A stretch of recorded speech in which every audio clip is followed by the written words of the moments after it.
Hello and welcome to the channel. So today I'm going to do something a little bit different. I'm going to lift the curtain a little bit and let you in on some stuff that's happening behind the scenes to myself and my family, and kind of appeal to your empathetic side. Now don't worry, I'll be picking the polisher back up as soon as possible. I just wanted to get this video out there. So I want to tell you a story of two of the most brave people I know, my sister and my brother-in-law. So these two wanted to start a family. So they got pregnant. They got pregnant with a little boy, Francesco, so my nephew. When Francesco was born, they were doing all the tests that they usually do in the hospital. There was one test that Francesco unfortunately wasn't responsive for, and that was the hearing test. After doing more tests and getting more results, it was almost a year when we realized that Francesco was deaf in both ears, couldn't hear anything, not even the slightest sound. Now that was pretty devastating for not only my sister, my brother-in-law, myself, my wife, my family, my parents as well, and I'm sure my brother-in-law's family as well. So very, very devastating to get that diagnosis. Thankfully, however, there have been large developments in the hearing, and we were able to get Francesco some what they call cochlear implants, which more or less it's an operation. It's an implant in the brain, and it does allow him to hear. So he does have to wear obviously the hearing aids. However, he is able to hear, which is a really good thing. Upon further studies and further tests, we realized what the cause of the deafness was, and unfortunately Francesco was diagnosed with Usher type 1B. So what this means is that more or less he won't be able to hear naturally. The implants obviously help him out with that. However, he will face a deterioration in his eyesight as well. So as he gets older, unfortunately, his eyesight will deteriorate until he is what they call legally blind, probably by around about the teenage years. And, he may potentially lose his night vision as early as age 4. So, yeah, I mean, to get the diagnosis of the deafness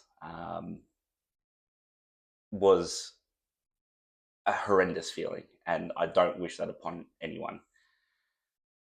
Then to have the implants and to know that he can hear was unbelievable in terms of starting to get reactions out of him. Was unreal. Just to see him light up when he heard someone's voice or someone talking or anything like that. It was really heartwarming.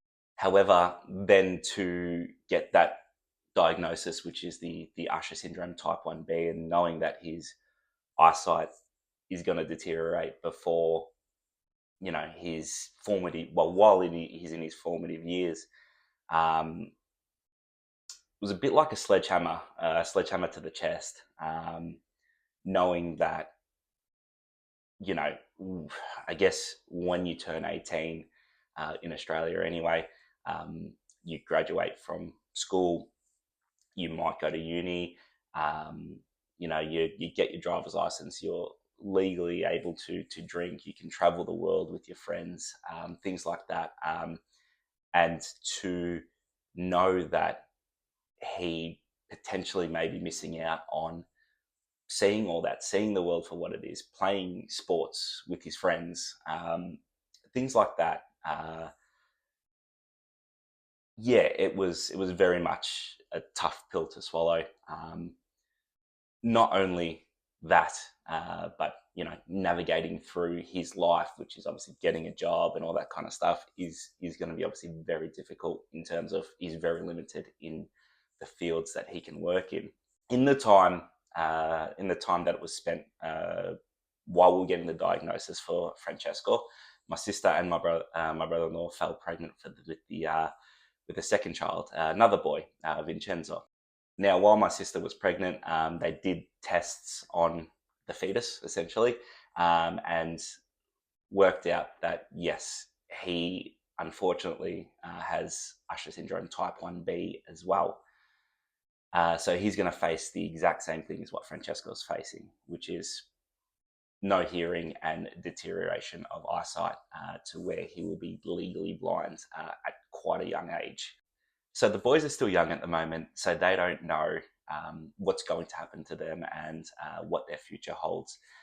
So they are the two happiest boys I've ever seen.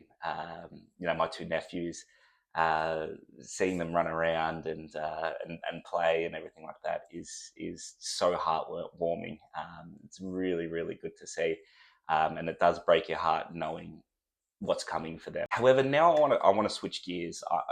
We know the boys and what's going to happen to them. We know that unfortunately they're going to be different to other kids, and they've been born with this, and there's nothing that they can do about it.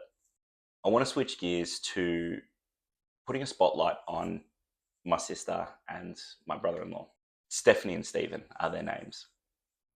Stephanie and Stephen, they could have thrown the baby out with the bathwater, put their arms up, gone into a lot of mental health issues, depression, knowing that, unfortunately, they have two kids that are different to everyone else. However, they've taken a different approach, which is so admirable.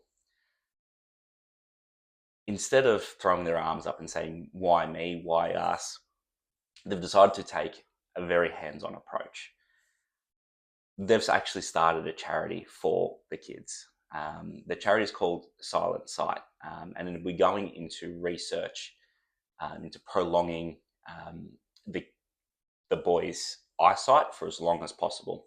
Now, the good thing is it is going into research. So if they do find something with the money that they raise, it's not only going to affect their kids, however, many, many other kids around the world that are unfortunately born with eyesight issues. Because obviously Usher syndrome is not the only cause of blindness. So Stephanie and Stephen have been very proactive in getting the word out there about the charity, telling their story. I'm going to leave a link in the description because, I'm the uncle. It's not the same coming from me than it is from them. So I'm not going to try and tell you their story. You're better off hearing it from them. So I'm going to leave a link in the description of a YouTube video where they speak and tell you their experience and the challenges that they have faced and will continue to face. They've also appeared on A Current Affair and told their story on A Current Affair as well, which I'll leave in the description as well. For the international viewers, Current Affair is just like a news program we have in Australia where we tell our stories, and anyone in the community can help out. And we've been very lucky that a lot of Australians here have been very generous with their money in helping raise money for the Silent Sight Foundation. If you are an international viewer, they do allow in foreign currency as part of the donation if you do want to help out. As Steph and Steve always say, the cure is there. It's just a race against time in terms of finding the cure versus the boys' deteriorating eyesight. So any help from you guys, anything that you can do would be a massive help to not only Stephanie, Steve, and our family, but the kids around the world that are going to suffer and will have their eyesight deteriorate. So even if it's $5 or if it's $500, it all helps. It all makes a difference. You may have noticed as well that I have put ads at the start of this video. Any money that I make from this video will be being donated to the Silent Sight Foundation, but every little bit counts. So if you can afford it and it is within your means, please, if you could spare a thought, or spare some of your loose change, and donate to the Silent Sight Foundation, and just give these boys, and as I said, many other kids around the world, a fighting chance at life. I think we kind of take for granted the privileges we've got, which with our eyes, our ears, our mouth, and we have to spare a thought of people that unfortunately don't have those luxuries. So thank you for watching. Don't worry, I'll be picking up the tools again in my next video. I just wanted to get the word out there of the charity, how proud I am of my sister and my brother-in-law, and as well tell the story of them and their kids, and appeal to my audience to see if anything can come of it. So thanks again for watching.